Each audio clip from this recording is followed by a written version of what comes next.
Bonjour à toutes et à tous. Merci d'être nombreux ce matin pour ce 10e webinaire du cabinet HLA, où je suis extrêmement heureuse d'accueillir pour un sujet qui est très important, qui monte en puissance et qui, je n'en doute pas, dans les mois et les années qui viennent, aura la même importance que la question climatique.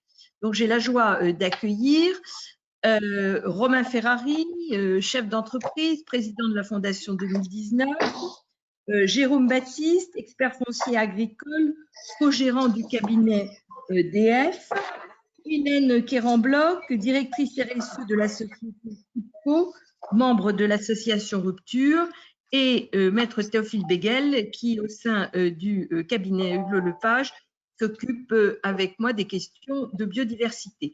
Je vais donc leur laisser la parole et je ne doute pas que tout ceci sera absolument passionnant. Je vous retrouverai en fin de webinaire. Théophile, vous avez la parole. Merci beaucoup. Bonjour à tous. Effectivement, aujourd'hui, premier webinaire consacré à la biodiversité d'une série de 3 webinaires qui seront consacrés à ce sujet. Aujourd'hui, le sujet de la patrimonialisation de la biodiversité sera abordé. Alors, patrimonialiser, ça veut dire rendre patrimonial, donner une valeur économique à quelque chose. Donc, quand on s'attache au sujet relatif à la valeur économique de la biodiversité, c'est un sujet, un débat qui peut être extrêmement large, qu'on peut approcher de différentes manières. Mais en tant qu'avocat, ce qui m'intéressera, ce sera de présenter les situations dans lesquelles le fait de donner une valeur économique à la biodiversité peut concourir à l'objectif premier du droit de la biodiversité, qui est de endiguer l'érosion de la biodiversité et de protéger les écosystèmes et les espèces vivantes. Alors, des 3 situations dans lesquelles on est amené à donner une valeur économique à la biodiversité, c'est dans une logique premièrement de réparation, dès lors qu'il y a un dommage qui est fait à l'environnement. Deuxième cas dans lequel on peut être amené à donner une valeur économique à la biodiversité, c'est dans une logique de compensation, dans le cadre de la séquence ERC, on y reviendra. Et troisième cas, ça peut être pour le propriétaire d'un bien immobilier de valoriser son patrimoine immobilier dans un objectif de protéger la biodiversité et qui amène aussi à se poser des questions économiques et à appréhender la biodiversité sous un angle économique. Alors, peut-être un petit rappel, puisque on traitera encore dans 2 webinaires suivants la semaine prochaine et dans 2 semaines la question de la biodiversité.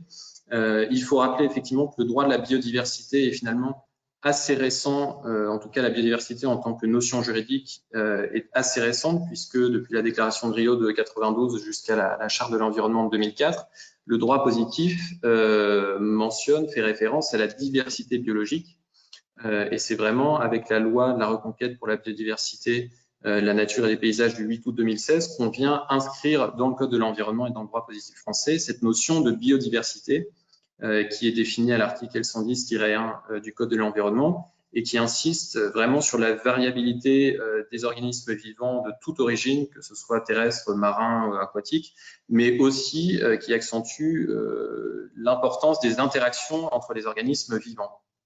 Et c'est là où on peut avoir une première difficulté juridique, c'est-à-dire appréhender la biodiversité sous un angle patrimonial. Ça peut être délicat puisque le sujet de droit peut être extrêmement difficile à appréhender. On voit bien ce que représente un individu d'une espèce sauvage, mais la relation qu'entretient cette espèce avec un écosystème peut être parfois très difficile à appréhender. Alors, je le disais, 3 points, réparer, compenser, valoriser. Dans une logique de réparation, on peut être amené à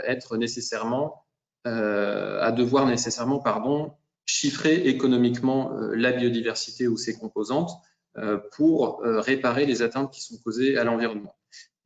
La loi RBNP du 8 août 2016, parmi ses nombreuses créations, a consacré dans le droit positif ce qui avait commencé à émerger dans dans la jurisprudence et certaines décisions de justice dans les années 1970 avec les affaires Labrouge, la Montellison, et qui a finalement été consacré dans un arrêt de la Cour de cassation de 2012 de la Chambre criminelle, qui est là le préjudice écologique pur, a trouvé sa consécration dans le Code civil.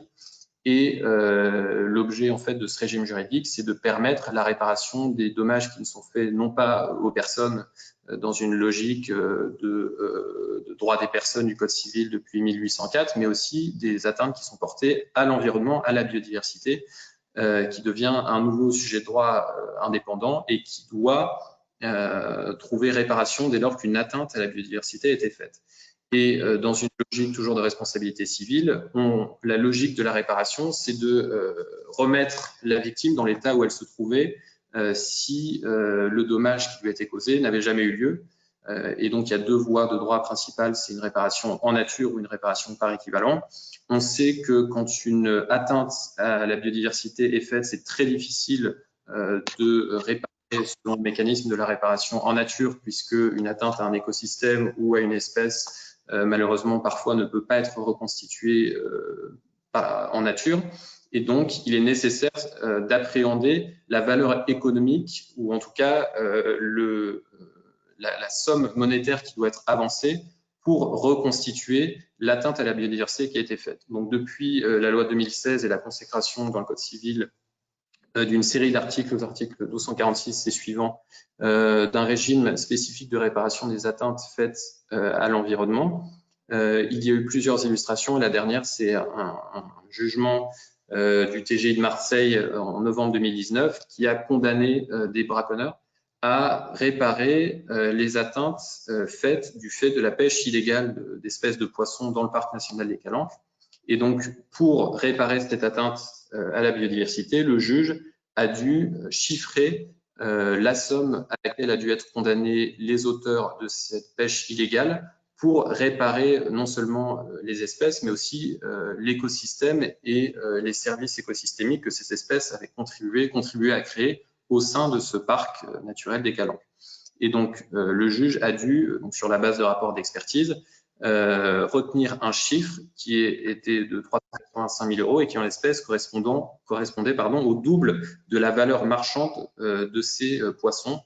Donc le juge a bien précisé qu'il ne s'agit pas dans une logique de marché de réparer par la valeur commerciale des espèces pour réparer le dommage fait à l'environnement, mais qu'il faut aussi prendre en compte les services que ces espèces contribuaient à faire prospérer dans le site naturel en question.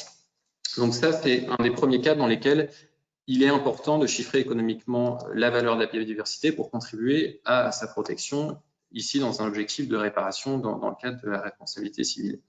Deuxième cas, dans un cas de compensation, dans la logique éviter, réduire, compenser, dès lors que le porteur d'un projet identifie dans l'évaluation environnementale préalable à l'obtention d'une autorisation administrative, identifie des atteintes à l'environnement, il doit s'efforcer d'éviter ces atteintes, si c'est impossible de les réduire, et en dernier lieu, en cas exceptionnel, de compenser les atteintes faites à l'environnement. Et parmi les différents moyens de mettre en œuvre des mesures de compensation figure la possibilité d'acheter des unités de compensation pour contribuer à la régénération sur un site naturel de compensation d'une biodiversité du fait des atteintes portées sur le site terrain d'assiette du projet porté par le maître d'ouvrage. Et donc là, il y a aussi cette logique de chiffrer économiquement, puisqu'il s'agit d'apporter un apport financier permettant de réaliser une régénération d'une biodiversité sur un site distinct. Très rapidement, troisième cadre dans lequel on peut approcher la biodiversité sous un angle économique, c'est lorsqu'on peut, par exemple, valoriser son patrimoine via les obligations réelles environnementales. C'est les ORE qui ont été créées, encore une fois, par la loi RBNP de 2016 et qui consacrent la possibilité, selon un nouvel outil juridique qui est une innovation en droit français qui est inspiré du droit anglo-saxon des servitudes de conservation, qui permet aux propriétaires d'un bien immobilier de s'engager via un contractant qui peut être une collectivité publique ou une association de protection de l'environnement. Le propriétaire immobilier va s'engager pour que son bien soit utilisé de telle manière que une protection ou une conservation d'un élément de la biodiversité de son patrimoine immobilier soit assurée contractuellement avec un co-contractant pour une durée qu'il détermine. Ça peut être 99 ans au maximum. L'idée étant de redéfinir un peu la perception qu'on a du droit de propriété. Le propriétaire d'un bien immobilier pouvant, par exemple, s'engager avec un conservatoire d'espaces naturels à ce que, tout en restant propriétaire de son bien, à ce qu'une partie de son bien ne fasse, par exemple, l'objet d'aucune utilisation de pesticides ou à ce que les zones humides qui sont présentes sur son bien restent protégées. Et tout ça engagé de manière contractuelle selon une obligation réelle, c'est-à-dire qu'elle sera attachée non pas à la personne, mais au bien. Et donc, ça permet au propriétaire d'un bien immobilier de s'assurer que même s'il venait à vendre son bien immobilier, eh bien, celui-ci reste grevé de cette obligation réelle environnementale et donc de s'assurer que pendant une durée qui peut aller jusqu'à 99 ans, son bien ne sera pas utilisé d'une manière qui pourrait porter atteinte à la biodiversité. Et donc, pourquoi est-ce que ça revient dans le champ de notre sujet qui est de l'appréciation économique de la biodiversité? C'est parce qu'il peut y avoir des contreparties intéressantes pour le propriétaire d'un bien immobilier à s'engager comme ça pour permettre une protection de la valeur écologique de son bien. Il peut aussi avoir une contrepartie financière de la part d'un conservatoire d'espaces naturels. On sait que les conservatoires d'espaces naturels parfois font l'acquisition de biens voilà, sous la forme de contrats d'achat immobilier, mais ils peuvent aussi s'engager à gérer et à conserver un espace sans en être propriétaire en échange d'une contrepartie financière. Et les communes, pour favoriser aussi sur leur territoire de telles obligations réelles environnementales, peuvent aussi prévoir d'exonérer de taxes foncières ceux qui s'engagent à passer des accords, des contrats d'obligations réelles environnementales. On voit aussi que c'est une manière de favoriser la protection de la biodiversité, c'est d'amener en contrepartie une contrepartie financière pour vraiment favoriser la protection de la biodiversité. Voilà, très rapidement, 3 cadres dans lesquels le droit est amené à se poser la question de la valeur économique de la biodiversité. C'est un droit qui est encore jeune, donc qui évoluera certainement d'une manière ou d'une autre, mais en tout cas, aujourd'hui, c'est voilà, 3 cas concrets dans lesquels cette évaluation économique est importante et nécessite vraiment le travail en synergie avec des experts, puisque ça pose forcément des questions techniques. Je passe maintenant la parole à Romain Ferrari qui va nous livrer son approche technique de cette question. Merci Théophile. Vous m'entendez bien? Ça va? Oui. Ok. Alors, comme vous disiez, la patrimonisation, je ne commence pas très bien, elle conduit parfois à donner une valeur économique. Et en fait, le grand sujet qui se pose, c'est peut-on ou faut-il, j'oserais dire, coller un prix à la nature avec tout ce que ça pose comme questionnement et comme, je dirais, notion d'éthique. Alors, c'est un sujet très complexe qui n'est pas nouveau. Et beaucoup de choses ont été dites, beaucoup de choses ont été publiées à ce sujet. Mais rassurons-nous, le doute, non seulement le doute sur cette question, il est permis, mais j'oserais presque dire qu'il est nécessaire. On doit constamment douter sur cette question-là. Pourquoi? Parce que cette notion-là, de finalement coller un prix à la nature, si je le dis un peu vulgairement, elle associe la nature d'une part. Alors la nature, c'est complexe. La nature, c'est une coévolution qui s'inscrit dans un temps très très long. On est bien d'accord. Et puis d'autre part, l'économie. Alors l'économie, ce sont des algorithmes d'une simplification parfois confondante, vraiment confondante, capables de certaines perversions de sens qu'on connaît bien, et avec une cadence qu'elle revendique, l'économie très, très élevée, puisqu'on atteint la nanoseconde. Donc on a vraiment l'impression d'être dans deux mondes complètement différents, et la question mérite d'être posée, quoi. Alors, on va utiliser, dans cette technique de monétarisation, on va utiliser finalement la monnaie. Alors la monnaie, il faut quand même revenir un peu sur elle parce que sa nature n'est pas unique, c'est une nature assez complexe. La monnaie, son premier rôle, c'est d'être une unité de compte. En fait, le premier rôle de la monnaie, c'est de compter, c'est d'évaluer sur un proxy, un indicateur proxy, c'est un indicateur commun unique. Et en fait, on peut très bien s'arrêter là. En fait, on peut très bien utiliser la monnaie pour compter, et puis on s'arrête là. Voilà. Donc, il n'y a pas forcément, on n'est pas obligé d'aller plus loin. Alors, certes, la monnaie, c'est aussi un intermédiaire des échanges, et c'est bien pratique. Donc là, elle ouvre la porte à la marchandisation, à l'échange de biens, donc du vivant, par exemple. Et elle a un autre biais très important, c'est qu'elle donne l'illusion que toutes les richesses se valent, puisqu'il y a un moment, on va pouvoir échanger des choses sur finalement le même indicateur proxy. Donc là, c'est déjà un peu plus osé. Et puis la monnaie, c'est aussi une réserve de valeur. Donc, elle ouvre la porte des actifs et donc de la spéculation sur les actifs. Donc là, on est quelque part sur quelque chose de beaucoup plus osé par rapport à la nature, hein. Et la monnaie, c'est très bien le faire, puisque les actifs financiers dérivés, hein, il faut bien s'imaginer, représentent 12 fois le PIB mondial. Donc, vous voyez, la monnaie sert avant tout à spéculer plutôt que d'échanger. Donc, c'est quand même quelque chose d'assez important. Voilà. Donc, la nature de la monnaie fait qu'il faut être prudent, mais il ne faut pas oublier aussi que la monnaie, en contrepartie, et on l'oublie tout le temps, c'est aussi un instrument du lien social. En fait, la monnaie qu'on a en poche, c'est un bien privé, mais la monnaie en circulation, c'est un bien commun. Et ça, c'est quelque chose qu'il faut vraiment avoir en tête dans notre démarche, c'est que la monnaie, c'est aussi un instrument de gouvernance des communs.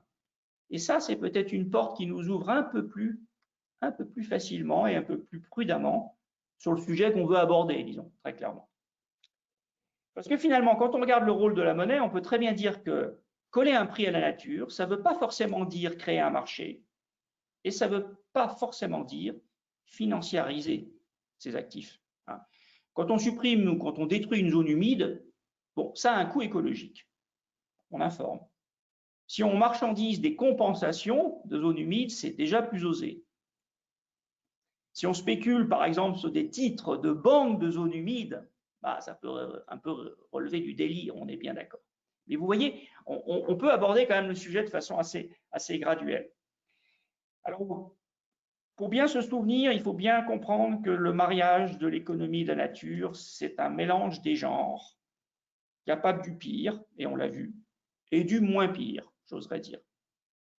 Et rien de mieux. Mais le moins pire, parfois, est bien utile, et il rend parfois des services. C'est pour ça qu'il ne faut pas éluder complètement la question, parce qu'on se priverait d'un outil, quand même, qui est très intéressant en termes de droit, en termes de pouvoir, en termes d'information, etc. Donc, si vous voulez, c'est un peu ce que je voudrais partager avec vous maintenant. C'est en gros, si on le fait, c'est pourquoi faire, d'abord. Voilà. Pourquoi ça pourrait être utile d'aller jusque-là? Alors, il y a trois catégories, je dirais presque, d'actions possibles à partir de cette démarche. Ça peut être utile pour informer, simplement. Ça peut être utile pour calculer un préjudice, vous l'avez tout à fait abordé. Mais ça peut être aussi utile pour réorienter les politiques publiques et réorienter les agents économiques, notamment par les modes de comptabilité. Et ça, on va l'aborder beaucoup plus en détail. Mais ce n'est pas moi qui le ferai. Alors, pour informer, on a parlé des biens et services écosystémiques ensemble, là, tout de suite. Alors, je crois que c'est une mesure qu'il faut quand même bien préciser parce qu'on l'utilise à toutes les sauces, mais souvent on ignore les fondamentaux des services écosystémiques. Le fondamental, c'est que pour pour bien se faire une idée, il faut imaginer deux éléments, comme deux mains. Bon. Sur la main gauche, on va poser les écosystèmes. Voilà. Les écosystèmes, donc la biodiversité et toutes ses composantes, ça forme les écosystèmes. Et sur la main droite, on va poser le système socio-économique, c'est-à-dire la société humaine. Voilà. Alors, on les sépare d'un certain point de vue. En fait, ils ne sont pas séparés, ils sont interdépendants entre eux. Mais dans cette vision-là des services écosystémiques, on va les séparer un petit moment. Donc, à gauche, on est bien d'accord, les écosystèmes, avec leurs fonctions écosystémiques ou fonctions écologiques. Évidemment, il y a un tas de fonctions très, très importantes à l'intérieur des écosystèmes. Et puis, du côté droite, du côté du système socio-économique, on va trouver des fonctions socio-systémiques nécessaires à la société humaine. Voilà. Ce sont deux milieux. Évidemment, ces deux milieux s'interpénètrent, plus que ça, j'oserais dire, mais ces deux milieux échangent. Et c'est là où apparaissent les deux notions. La première, c'est la notion de service écosystémique. Les services écosystémiques, c'est ce qui part de la main gauche et ce qui va vers la main droite. C'est ce qui part des écosystèmes et c'est ce qui va vers le système socio-économique. Et on va en détailler quelques-uns. Et puis, dans l'autre sens, c'est-à-dire ce qui part de la main droite vers la main gauche, ce qui part du système socio-économique vers les écosystèmes, c'est finalement les sollicitations. Alors, les sollicitations, elles peuvent être négatives. Ben, c'est la pression qu'on exerce sur les écosystèmes qui introduisent des changements d'état d'équilibre, hein, des destructions, des changements d'état d'équilibre. Ça, je dirais, c'est une sollicitation négative. Et puis, il y a des sollicitations, je dirais, positives, qu'on appelle les services environnementaux. Vous voyez, quand on va parler tout à l'heure des paiements pour services environnementaux, ben, c'est plutôt quelque chose qui va du système socio-économique aux écosystèmes. Alors, quand on parle des services écosystémiques, c'est les écosystèmes qui, quelque part, nous offrent ou nous fournissent des services au système socio-économique. Donc, c'est extrêmement important de bien différencier ces notions-là.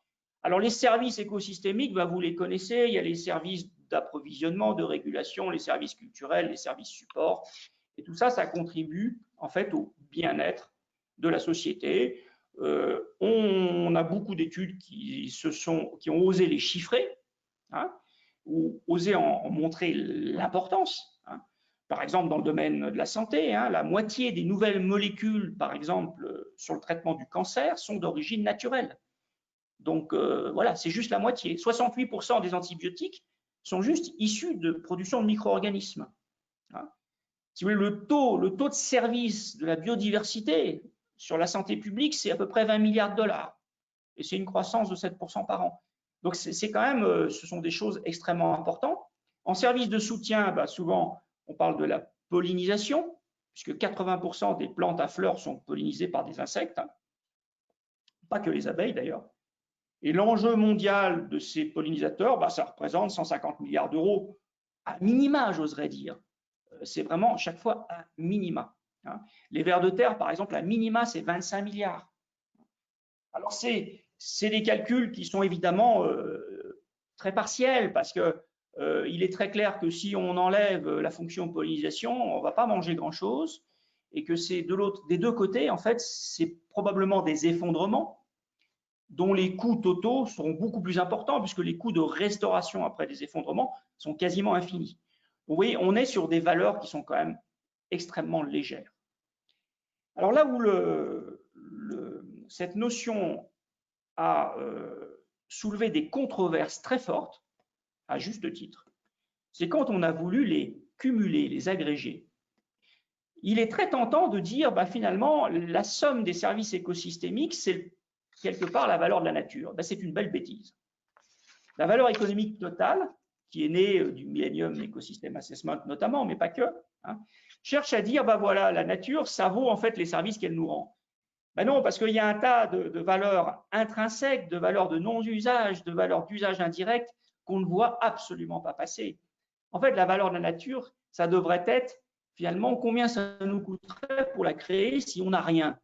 Et on nous parle souvent d'habiter Mars. À Mars, il n'y a rien du tout. Bon, mais combien ça coûterait de créer une biodiversité qui nous offre les mêmes services que sur Terre, sur Mars? Bah, imaginez, c'est absolument une valeur infinie. Donc ça, c'est une première controverse qui est née et qui est tout à fait légitime.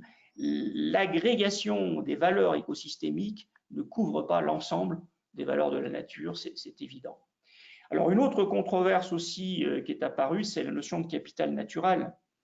C'est une métaphore qui désigne en fait tous les stocks de ressources biotiques, abiotiques, naturelles, etc., desquels peuvent dériver ces fameux biens et services écosystémiques. Bon, en aucun cas, évidemment, il peut être pris en compte comme la valeur de la nature, parce qu'en fait, on ne prend pas du tout les valeurs intrinsèques, notamment de la nature. Voilà, donc ça, c'est premier élément dont je voulais échanger avec vous, c'est pour informer. Vous voyez, ça informe quand même de façon intéressante. Les gens s'imaginent que ça a de l'importance à partir du moment où on y met des gros chiffres, mais attention, la valeur globale de la nature n'est pas la somme de ses services. Je prends juste un exemple, d'ailleurs un peu pour couper cette vision très duale qu'on avait de la société socio-économique d'un côté et de la nature de l'autre. Prenez par exemple le microbiote humain. Vous savez qu'en tant qu'individu, on a 10 fois plus de micro-organismes, cellules, dans notre corps que de cellules humaines. En fait, on a 10 fois plus de cellules non humaines que de cellules humaines dans notre corps. C'est ce qu'on appelle le microbiote. Ce microbiote, il ne pèse pas lourd, il pèse entre 1,5 kg et 2 kg par individu, parce que c'est tout petit. Par contre, il pèse très lourd en espérance de vie, parce que si on le supprime brutalement, on a à peu près comme espérance de vie 10 minutes, c'est-à-dire qu'on ne finit même pas cette conférence. Bon, imaginez un peu d'abord d'où il vient. Il ne vient pas tout seul. Il vient bien de la biodiversité. C'est-à-dire que la biodiversité est aussi bien autour de nous, comme un environnement, qu'en nous. Et son apport et son entretien est essentiel. Donc, on ne peut pas vivre bien dans un environnement dégradé. Amusez-vous à chiffrer sa valeur. On a dit qu'on mourrait en 10 minutes si le microbiote humain est détruit.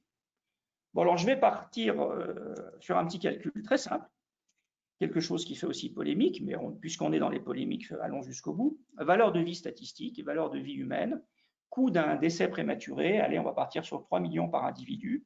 On est 9 milliards d'habitants, faites le calcul, le microbiote humain vaut 300 fois le PIB mondial. 300 fois. Voilà, une fois qu'on a dit ça, on dit oui, c'est important. Une fois qu'on a dit ça, on n'a rien dit, parce que de toute façon, on n'a pas les moyens de le recréer.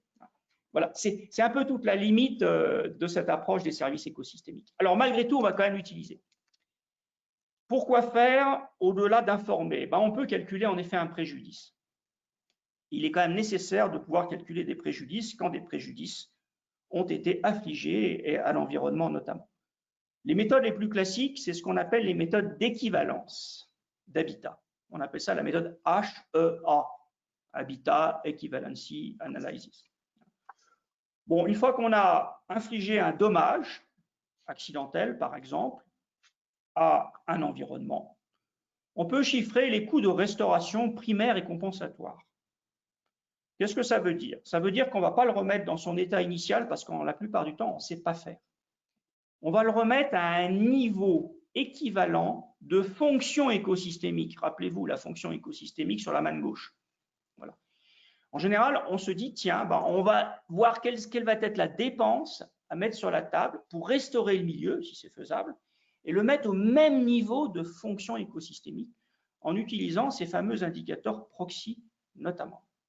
Et donc, le coût du préjudice sera calculé en fonction de ses moyens économiques à mettre en œuvre, mais aussi de la somme des pertes de services écosystémiques qui ont eu lieu entre le moment de la destruction et le moment où on retrouve les fonctions écosystémiques de la même valeur avant la destruction. Voilà, c'est la base de ces méthodes-là. Alors, il y a d'autres variantes. Il y a la méthode valeur-valeur qu'on essaye d'abandonner le plus vite possible, qui, elle, ne demande pas de restaurer le milieu au niveau des fonctions écosystémiques, mais de restaurer le milieu au niveau des mêmes services écosystémiques. Donc, vous voyez le biais. Là, on a une vision très utilitariste de la nature et qui, forcément, n'arrive pas au même montant. Il y a des études qui montrent qu'entre ces deux méthodes, on arrive à un montant du préjudice du simple au double. Évidemment, quand on est utilitariste, on ne regarde pas tout ce qu'il y a à côté et tout ce qui est utile pour la nature elle-même. Donc, dans nos documentations, dans le document qu'on a mis à disposition, vous trouverez un peu de détails là-dessus.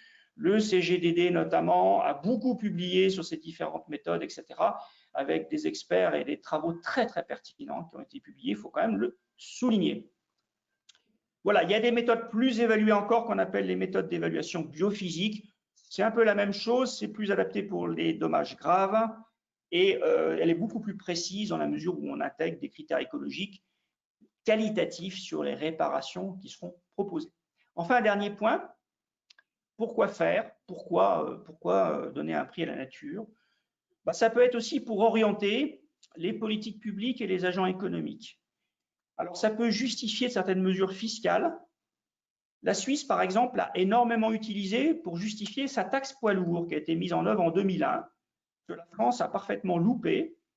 Eh bien, la Suisse ne l'a pas loupé parce qu'elle a basé ce processus d'abord sur une consultation générale des populations et des parties prenantes. Elle a fait un calcul poussé des externalités relatives à tous ces trafics et notamment sur la perte de services écosystémiques, nature et paysage, perte de rendement agricole, dégâts aux forêts, qualité des sols, notamment, auxquels on a ajouté évidemment des pertes de santé, patati patata. Ils ont pu démontrer que non seulement c'était un préjudice, mais que ça coûtait cher à la société. Ils ont pu démontrer que cet argent allait servir à améliorer les systèmes de transport et donc à diminuer finalement ces contraintes sur l'environnement. Et ils ont créé en fait un langage commun entre les parties prenantes plutôt sur l'écologie et les parties prenantes plutôt sur l'économie. Le langage commun étant finalement le langage de l'économie, tout simplement. Et ça a finalement permis de créer des consensus, de rendre cette loi légitime, et donc elle a été rendue ensuite légale, et elle est maintenue dans cette légitimité par une revue, finalement une routine de management tous les 3 ans avec les parties prenantes. Donc c'est quand même quelque chose qui est très utile. Ensuite, l'autre utilité, c'est les paiements pour services environnementaux, c'est payer pour conserver ou restaurer. Alors ça fait toujours un peu polémique parce qu'on a l'impression qu'on paye pour éviter de polluer.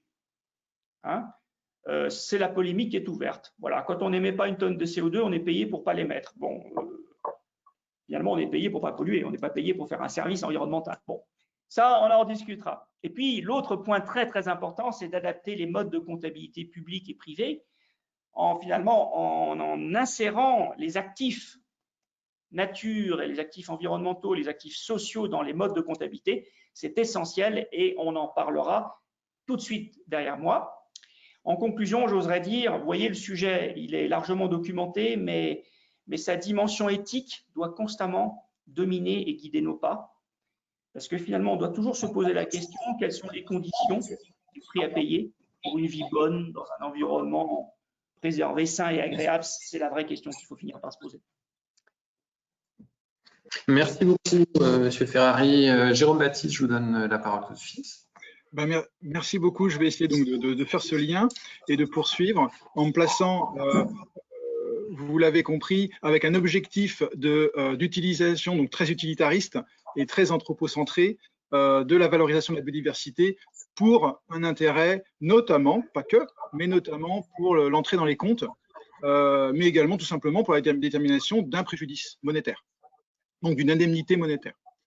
Donc mon intervention est très anthropocentrée et très partielle. Pourquoi va-t-elle être partielle? Parce que je vais me concentrer, parce qu'on ne sait que faire que ça aujourd'hui, vers une analyse directe finalement des chiffrages d'un bénéfice direct de la biodiversité et mettre de côté tout l'aspect indirect, malheureusement. Un premier retour, déjà, c'est qu'est-ce qu'on entend par biodiversité au sens où on peut ensuite la chiffrer. Il faut retenir un peu la règle des 4D, qui peut très bien se transposer d'ailleurs sur les placements financiers. Il faut voir, faut analyser, donc, étudier si la biodiversité dans laquelle on investit a une action directe. Je vais développer chacun des points ensuite. Si elle est bien, elle crée bien une diversité. Ensuite, si elle est durable dans le temps, parce que quelque chose qui disparaît tout de suite n'a pas d'intérêt, et il y a bien un développement, et ce développement est mesurable. L'intérêt de la biodiversité, c'est comme l'a dit Romain, d'essayer, tant bien faire se peut, de recréer un système écosystémique. On peut faire le parallèle avec un placement financier. Est-ce que l'investissement, il est direct? S'il est indirect, est-ce qu'il est très très bon? Je ne sais pas. On pense à la crise des subprimes, par exemple. On avait un investissement, etc. Est-ce que le placement est diversifié, que sur des unités de compte, sur un placement sécuritaire? Est-ce qu'il est durable? Ça veut dire est-ce qu'il n'y a pas de perte en capital, tout simplement. Et on espère quand même une croissance. Voilà. On peut faire des parallèles pour que vous compreniez très, très rapidement. Par exemple, souvent, on veut implanter des ruches. On se dit, on a fait une action. Alors, attention de ce que je vais dire, je ne dénigre pas les ruches, c'est un placement, c'est une action en faveur de la nature très intéressante, qui a une action de biodiversité, mais plutôt indirecte, et qui est très pédagogique, hein, évidemment. Mais l'action directe est-elle réellement directe? Les ruches sont des abeilles, des animaux domestiques gérés par la DSV comme les bovins. L'action est surtout indirecte. Est-ce qu'elle est très diversifiée? C'est les abeilles, une espèce. Est-ce qu'elle est durable? On arrête de louer les ruches, il n'y a plus d'action. Après, en revanche, son développement est mesurable éventuellement. Donc, voilà. Est-ce que vraiment c'est une action très forte en faveur de la biodiversité qui va être derrière quantifiable et qui peut rentrer dans les comptes? C'est pas sûr. On peut penser aux toitures végétalisées. Il y a différents types de toitures. La toiture le plus basse, 10 cm, qu'est-ce qu'on met? On met de l'orpin, donc du sédum. Action directe, ah oui, ok, d'accord, très bien. Diversité, une seule espèce. Durable, ah oui, ça, oui, c'est sur la toit, c'est intégré, ok. Mais on peut se poser la question quand même, une seule espèce, c'est de l'orpin. Donc en général, c'est une espèce qui est même quasiment presque envahissante, classée comme presque envahissante. Donc on est peut-être une action même en défaveur de la biodiversité. Donc peut-être mieux des toitures végétalisées à étages, beaucoup plus riches, beaucoup plus en faveur de la biodiversité, on va pouvoir avoir plusieurs espèces et en mesurer le développement. Voilà, tout ça c'est pour faire un peu réfléchir sur les actions à mettre en œuvre. Une première valorisation évidente, c'est la valorisation comptable, le coût, exactement ce qu'a dit Romain au début, c'est le coût de création de l'investissement en faveur de la biodiversité. Ça obère totalement la partie développement qu'il va falloir traiter. De ce fait, les méthodes qu'on utilise, qui sont directement issues des méthodes en fait, de valorisation de préjudice, que nous, experts fonciers, on peut mettre en œuvre dans le cadre de la valorisation de la destruction d'une haie, par exemple, ou d'une zone humide ou d'une forêt de protection pour les experts forestiers, va donc commencer par à la fois un coût de création et de restauration, qui est aujourd'hui très très bien assimilé par les tribunaux, et ensuite, on va essayer de dépasser ce coût en chiffrant le coût du service fonctionnel. Donc c'est un peu une méthode HEA dégradée, si je puis dire. Le coût de restauration, c'est le niveau zéro de la valeur. Vous coupez une haie, donc des bois, des arbres de 80 ans, et vous replantez à la place des baliveaux de 30 cm. C'est un coût de restauration certainement pas l'identique, puisqu'il y a les 80 ans qui manquent. Et donc, il va falloir quelque part chiffrer, tant est qu'on puisse, ces 80 ans, quelque part, et qui manquent. Donc, ça va être comment chiffrer le coût du service écosystémique, le coût du service fonctionnel. Ça peut être approché, alors c'est très facile, c'est beaucoup plus facile pour les arbres, finalement de la capitalisation du bois, mais sur d'autres, mais ça ne prend pas en compte tous les services. Donc là, on va avoir quelque part les services de prélèvement, donc tout ce qui va être nourriture, eau, le bois. Romain a parlé également des ressources génétiques et biochimiques. Ça, à notre niveau, c'est très difficile à chiffrer. Mais ça va être des services effectivement directs qu'on pourrait chiffrer, c'est nourriture, eau, bois, location, etc. Des services de régulation, donc autant il y en a des indirects qui sont inchiffrables, le climat, la maladie, l'action sur les maladies, on pense beaucoup, il y a eu une étude très intéressante, enfin un manifeste, je dirais plutôt, par des chercheurs suite au Covid, publié par le Muséum national d'histoire naturelle, qui fait vraiment le lien entre maladies émergentes et effondrement de la biodiversité. Mais là, une destruction d'un habitat, même en tant qu'expert, je vais bien être en mal de pouvoir faire ce lien avec une action bénéfique sur la limitation des maladies émergentes. Et puis, il y a des bénéfices beaucoup plus directs qu'on peut éventuellement chiffrer sur la régulation des eaux, des crues, par exemple, sur des zones humides, l'épuration, un rôle épuratoire, avec des études effectivement très bien documentées sur le rôle des forêts, notamment. La fixation du carbone, alors ça, c'est je dirais, ce qui est le plus documenté. Et tous les services culturels au sens très très large. Alors ça, je mets à part la notion du tourisme, qui elle, peut être valorisée et qui est un peu un service culturel dévoyé. Et ensuite, on a ce qu'on appelle les aménités environnementales, c'est-à-dire tout ce qui apporte du bien-être, qui va au-delà de la valeur de remplacement, pour lequel il y a des approches, notamment de consentement à payer, des approches hédonistes qui sont intéressantes pour essayer de les approcher en termes de valeur. À partir de ces trois grands critères, en ne retenant que les parties directes, donc encore une fois, c'est très partiel, hein, on arrive, malheureusement encore en faisant la somme, donc encore une fois, on oublie tout un tas de valeurs indirectes et d'interactions entre ces services. On arrive néanmoins à déterminer une fourchette de valeurs qui a beaucoup de variations, qui a des variations par rapport aux latitudes, parce que même simplement si je prends le carbone, vous comprenez bien que le bois fixe une quantité différente de carbone en fonction des latitudes. Ça peut avoir des valeurs en fonction aussi assez importante de l'urbanisation, c'est-à-dire du nombre de personnes qui a recours ou pas à ces services à proximité qui ont été détruits ou qu'on souhaite créer. Et puis ça a une variation effectivement dans le temps qu'il faut arriver à quantifier d'augmentation des services écosystémiques. Quelque chose qu'on va vite comprendre pour faire le lien aussi avec ce qu'a dit Théophile sur la compensation écologique lorsqu'il y a des dommages. On détruit une zone humide, une mare, allez, on la recrée à côté. Donc, on recrée les conditions favorables pour qu'une espèce, je ne sais pas, le triton marbré, revienne. C'est pas dit qu'il revienne. Je veux dire, on lui a pas fléché une autoroute, on l'a pas transféré. Il peut très bien ne pas revenir. Donc, la destruction, le gain net de biodiversité qui est inscrit dans la loi n'est absolument pas garanti.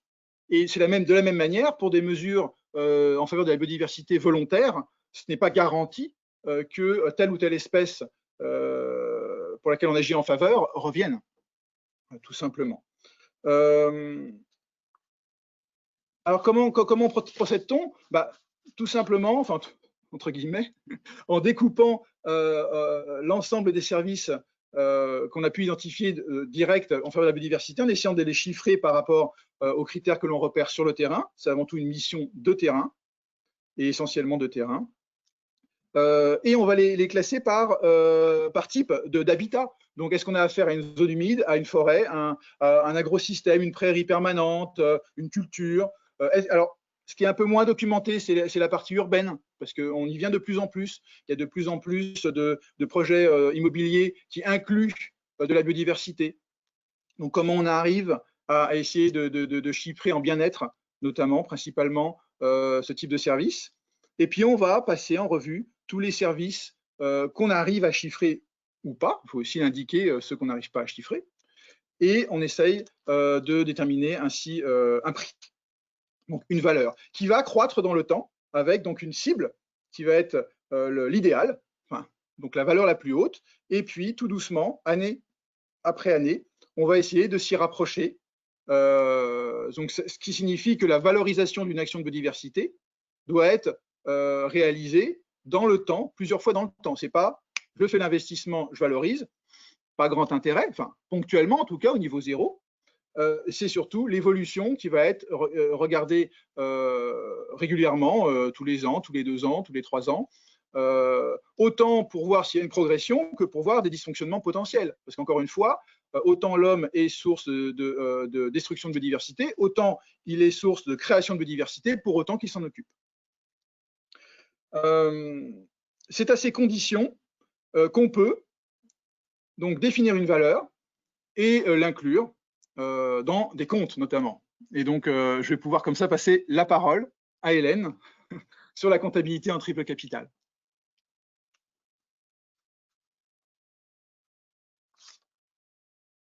Ah, on n'entend pas. Si, Hélène, faut activer le micro, je pense.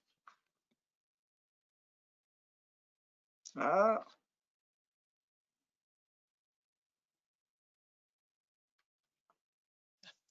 Je n'avais pas la main, donc je l'ai retrouvée. Ah voilà, ça y est.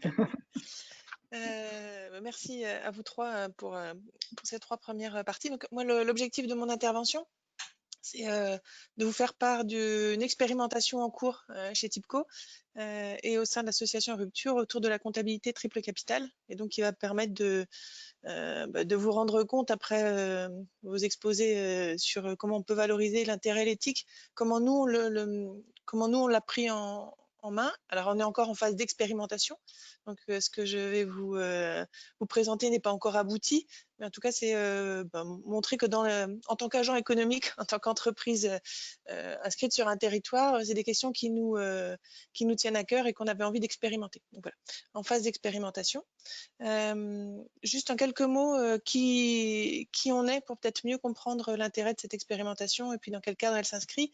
TIBCO, on est une entreprise de services numériques, donc on est ce qu'on appelle une belle ETI française, avec un capital détenu majoritairement par des personnes physiques ou des familles. Donc un pouvoir de décision important et rapide. Et puis le pragmatisme, je crois que c'est quelque chose qui est très ancré chez nous. Et donc c'est vraiment sous cet axe-là que se fait cette expérimentation en comptabilité triple capital. Voilà. Donc on a une démarche RSE qui est ancrée depuis plusieurs années, qu'on a menée, qui nous a permis d'engager les collaborateurs dans une prise de conscience des aspects à la fois humains et puis environnementaux. Et on avait envie d'aller plus loin même si on a été labellisé, etc. Et donc, on a cherché une solution pour regarder les choses sous un autre angle. Voilà. Donc, notre volonté, c'est de faire en sorte que notre activité économique, c'est de faire en sorte que nos clients, qui sont essentiellement des entreprises, on puisse leur garantir un numérique durable en prenant soin à la fois de l'homme et de la planète. Donc ça, on l'a vraiment inscrit dans notre stratégie.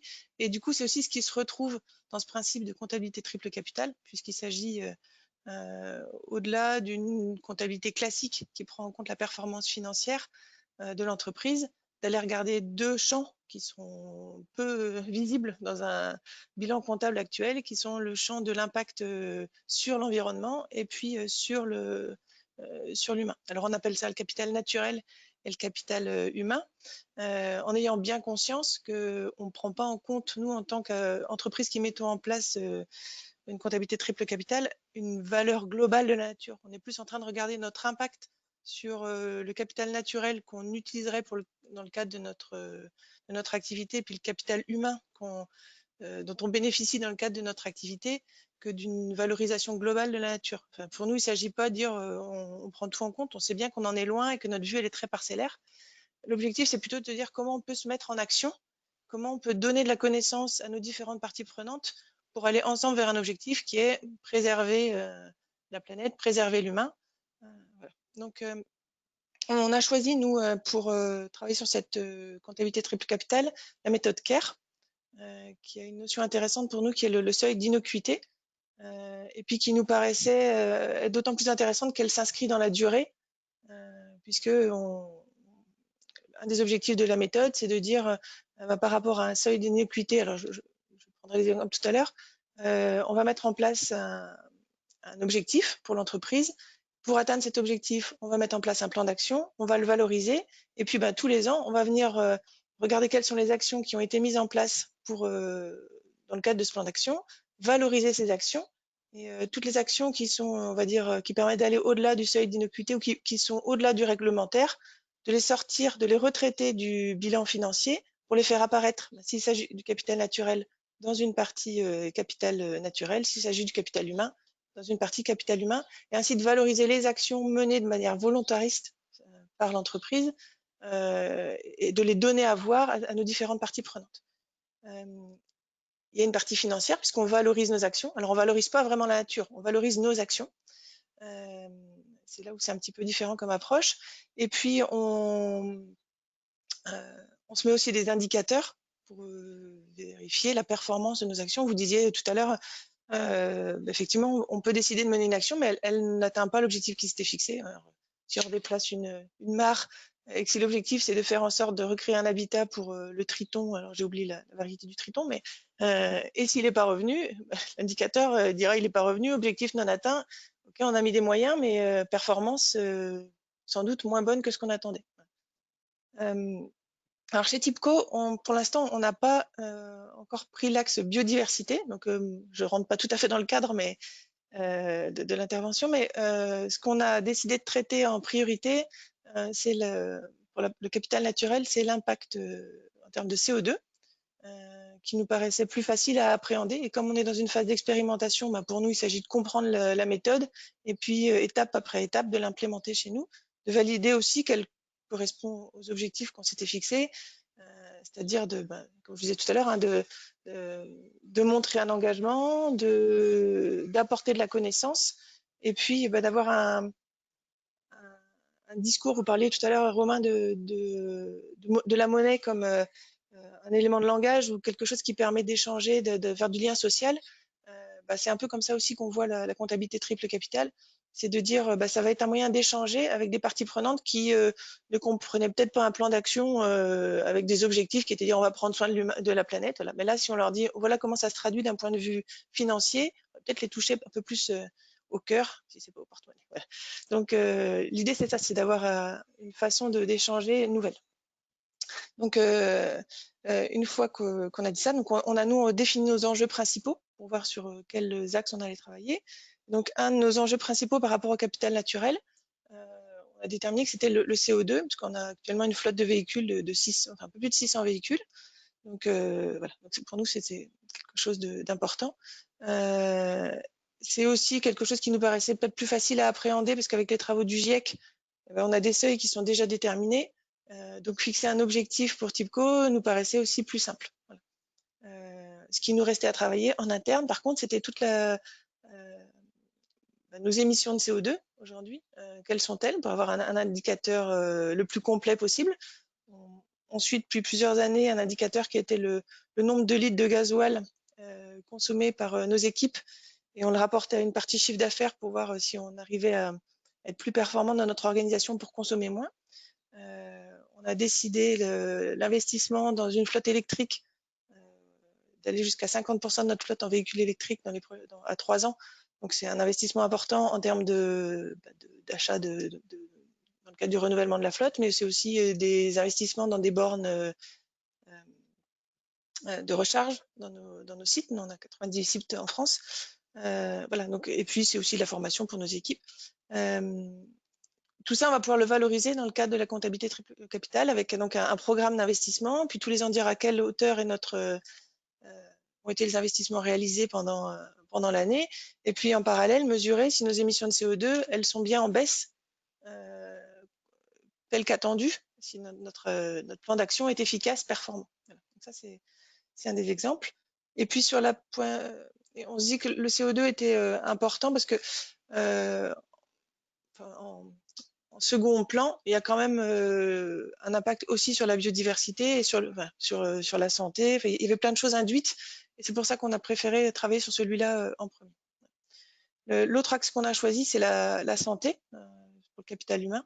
Et donc, je vais moins développer, mais l'idée, c'est de travailler à la fois sur la santé physique, qui est quelque chose d'assez complexe à appréhender, quand on sort du périmètre juste sécurité des personnes, et puis un axe psychosocial, la santé psychosociale. Et là, on travaille avec des chercheurs de l'université de Poitiers et on est en train de faire des recherches intéressantes en termes d'expérimentation sur définir le capital santé psychosocial de nos collaborateurs. Et comme vous l'expliquez pour la biodiversité, c'est tous ces éléments de recherche et d'expérimentation qui fait qu'on est en train d'acquérir de la compétence, de la connaissance et qu'on va pouvoir à terme mieux valoriser et mieux mettre en action les uns et les autres par la prise de conscience et puis par la volonté. Enfin, on ne met pas en place une comptabilité triple capital, je pense, si on n'a pas l'envie d'avancer et de faire notre part, voilà, tel le colibri, alors des fois plus vite que le colibri, mais de faire notre part pour améliorer l'action de l'entreprise et limiter l'impact de l'entreprise d'un point de vue négatif et plutôt le penser positivement sur l'environnement et sur l'humain. Voilà, donc nous, au niveau TIPCO, donc on a fait le choix de la méthode CARE et on est accompagné par le cabinet Compta Durable, qui travaille sur ces questions-là depuis très longtemps, et qui nous a amené tout l'apport scientifique qui n'était pas dans notre domaine de compétences traditionnelles. Pour ça, on a trouvé que la démarche était très intéressante. Dans les bénéfices qu'on a déjà notés, même si on n'est pas allé encore au bout de la démarche, c'est effectivement cette prise de conscience au niveau direction générale et puis au niveau actionnaire de champs qu'on n'avait pas encore explorés sur la biodiversité, sur le CO2, sur justement ces axes psychosociaux. On en avait conscience, on faisait déjà plein de choses, mais là, de pouvoir mesurer les choses et d'aller creuser en profondeur, c'était intéressant.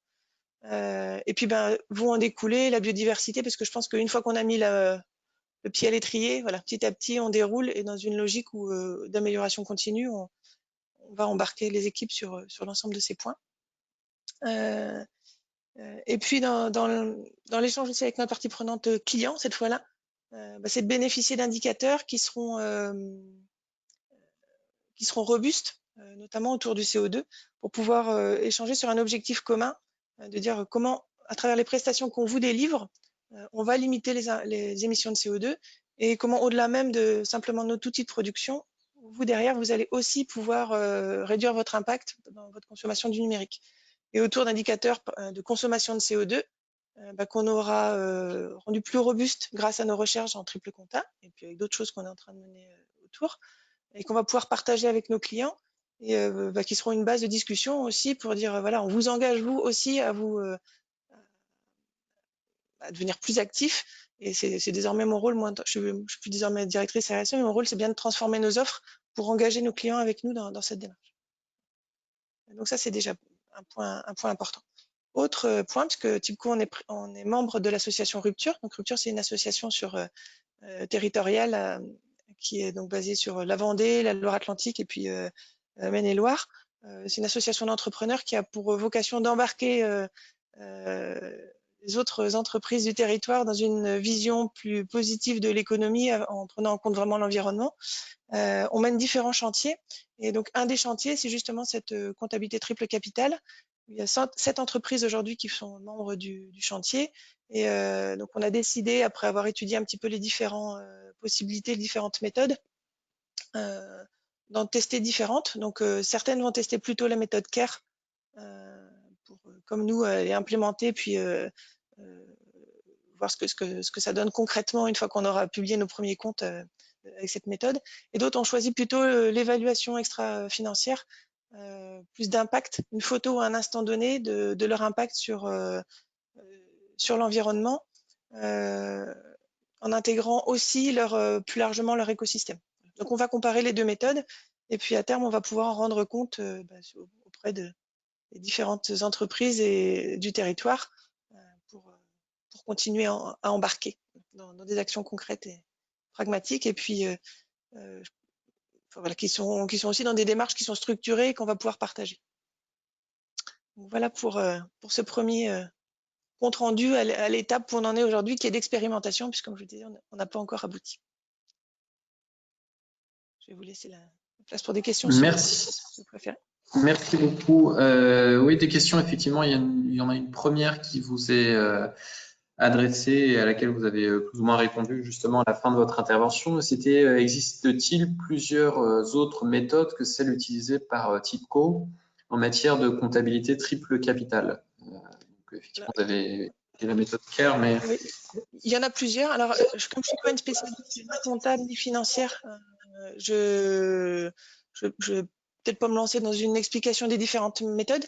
Je sais que notamment à Audencia, il y a une chaire autour de ces méthodes de comptable avec le docteur Gibassier et que je vous invite à lire. Ils sont en train de produire un rapport sur les différentes méthodes qui existent. Donc, je pense des choses intéressantes à prendre en compte.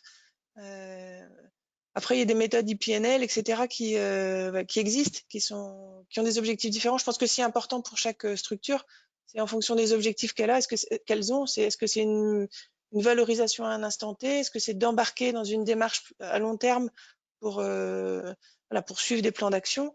En fonction des objectifs que l'on a et puis d'une culture que l'on a aussi, c'est de choisir la méthode la plus appropriée. Le tout, c'est d'avancer, puis de progresser et et puis d'engranger aussi à travers ces expérimentations une culture pour que cette notion de valorisation du patrimoine ou de valorisation de la nature, en dehors seulement des aspects financiers, mais de la valeur immatérielle, voilà, s'ancre dans les esprits et dans nos actions.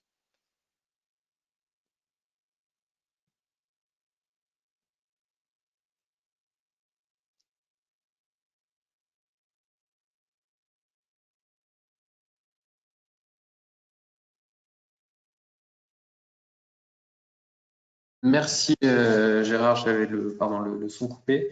Une question qui vous est adressée, Monsieur Ferrari. La biodiversité étant nous, comment chaque individu peut-il parvenir à préserver et avec quels moyens peut-il parvenir à préserver son microbiote humain alors que celui-ci est de plus en plus menacé par des atteintes environnementales de tous ordres? Ah, oulala. Non, je pense qu'il faut. Voilà, la réponse, elle n'est pas sur une approche technique. À mon avis, la réponse, elle se situe plus au niveau de la coévolution. Aujourd'hui, il n'y a pas la biodiversité d'un côté et l'humanité de l'autre. Pour des questions qui nous sont propres, en fait, l'ensemble est en coévolution.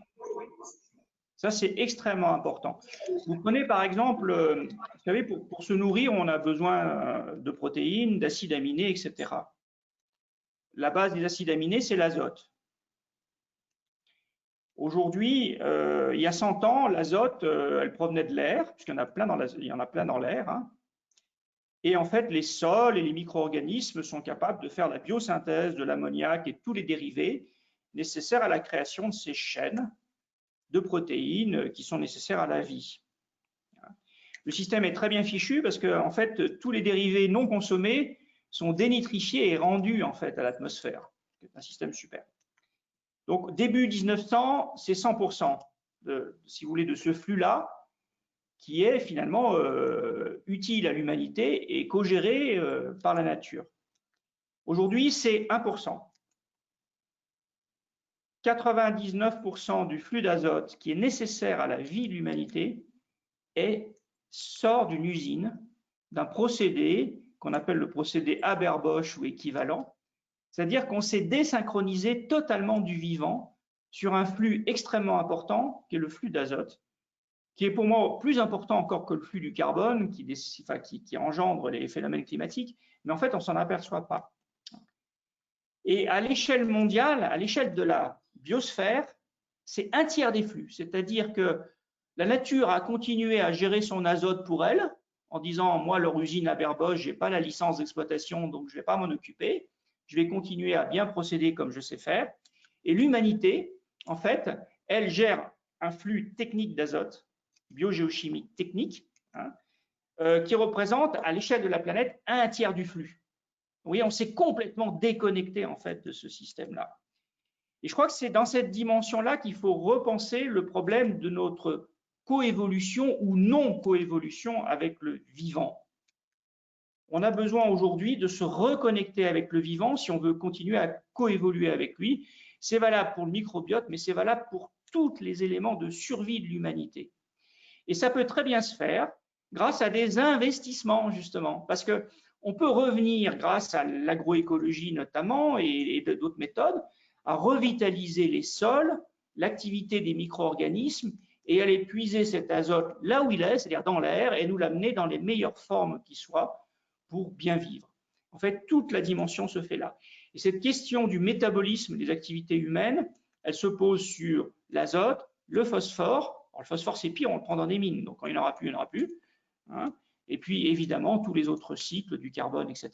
Voilà. C'est à ce niveau-là qu'il faut repenser, en fait, ces questions vitales que vous soulevez avec le microbiote, mais en fait, qui a une dimension beaucoup plus vaste et beaucoup plus universelle que cela.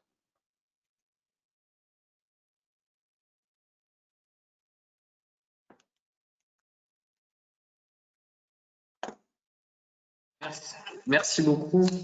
Une autre question qui vous est destinée, Madame Kernbloch. La triple capitale est accessible aux TPE et aux PME?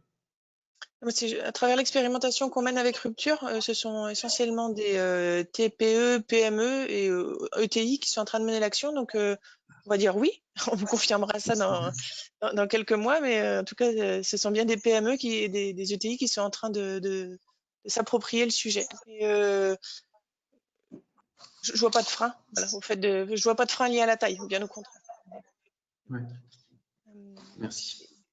Je voyais juste une question à laquelle j'ai pas répondu dans le mécanisme par rapport à la dette, au fonctionnement de la méthode CARE.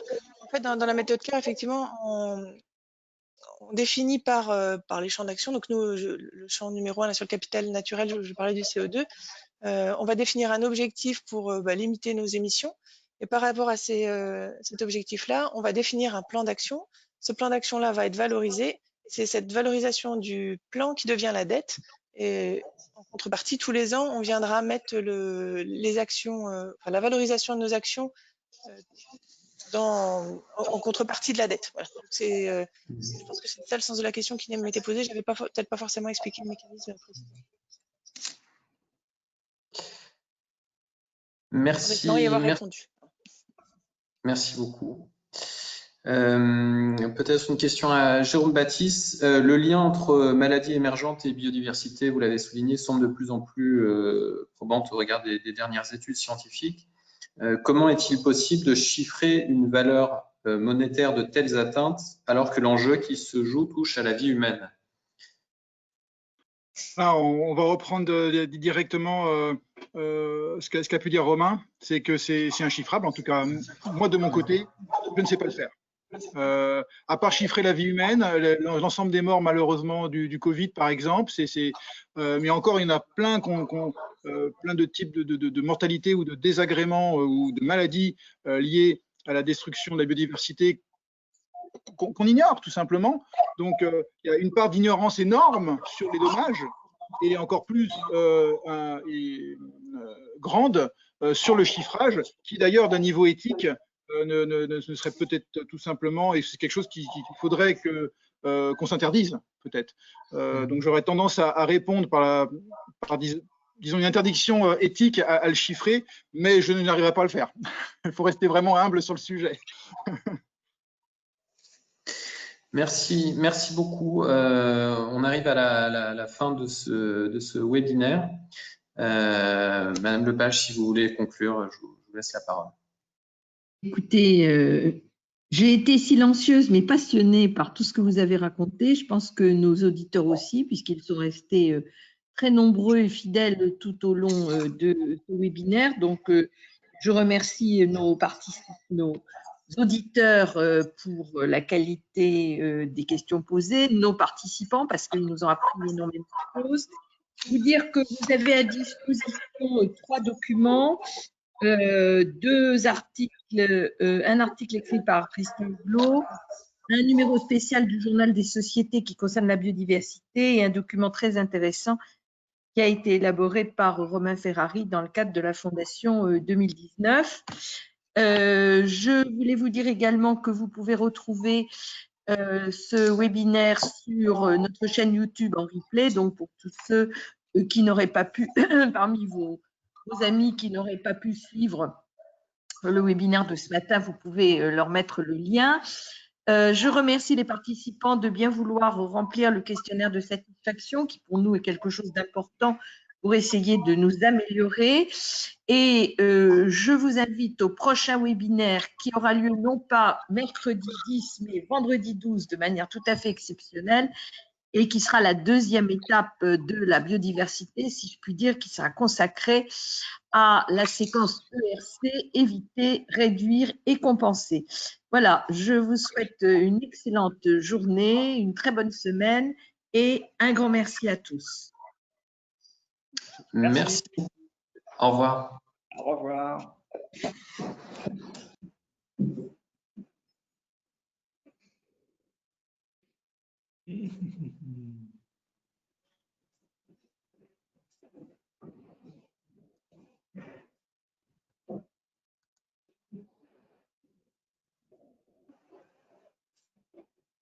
On va donc qu'il diminue.